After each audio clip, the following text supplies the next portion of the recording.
السلام علیکم ویورز، آج کی ہماری سٹوری ہے اصل وجہ۔ ہمارا ایک بہت ہی پیاری بچی تھی۔ وہ اپنے والدین کی اکلوتی بیٹی تھی۔ وہ روزانہ صبح اسکول جاتی اور گھر واپس آ کر کام کاج میں اپنی امی کا ہاتھ بٹاتی۔ ایک دن ہمارا اسکول تاخیر سے پہنچی تو ٹیچر نے اسے بہت ڈانٹا اور وقت پر آنے کی تاکید کی، لیکن اب تو روز یہی ہونے لگا۔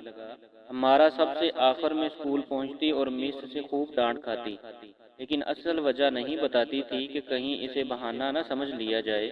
پھر ہمارا پورے ایک ہفتے اسکول نہیں آئی۔ بچے مختلف باتیں کرنے لگے۔ وہ روزانہ ٹیچر سے لیٹ آنے پر ڈانٹ کھاتی تھی۔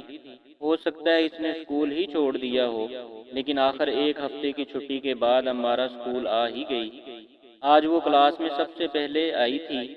ٹیچر کلاس میں داخل ہوئی تو سب بچوں نے اٹھ کر انہیں سلام کیا۔ مس نے سلام کا جواب دیا اور وہ امارا کو دیکھ کر چونک گئیں۔ انہوں نے امارا کو اپنے پاس بلایا اور ویسے تو تم روزانہ اسکول دیر سے آتی تھی اور آج پورے ایک ہفتے کے بعد آئی ہو، دل بھر گیا تمہارا چھٹیوں سے؟ مس غصے سے اسے ڈانٹے جا رہی تھی اور امارا کی آنکھوں سے آنسو بہہ رہے تھے۔ اس نے مس سے کہا، مس میں کچھ کہنا چاہتی ہوں۔ ہاں کہو، مس نے غصے سے کہا۔ مس میں دیر سے اس لیے آئی تھی کیونکہ میری امی کی طبیعت خراب ہو گئی تھی۔ میرا کوئی بھائی یا بہن نہیں ہے۔ والد کسی فیکٹری میں کام کرتے ہیں۔ ناشتہ تیار کرنے اور ماں کو دوا دینے کی وجہ سے میں دیر سے آئی تھی۔ پھر ماں کا انتقال ہو گیا، اس لیے کئی دن اسکول نہ آ سکی۔ آئندہ ہمیشہ وقت پر آیا کروں گی کیونکہ اب میں ماں کی خدمت نہیں کر سکوں گی۔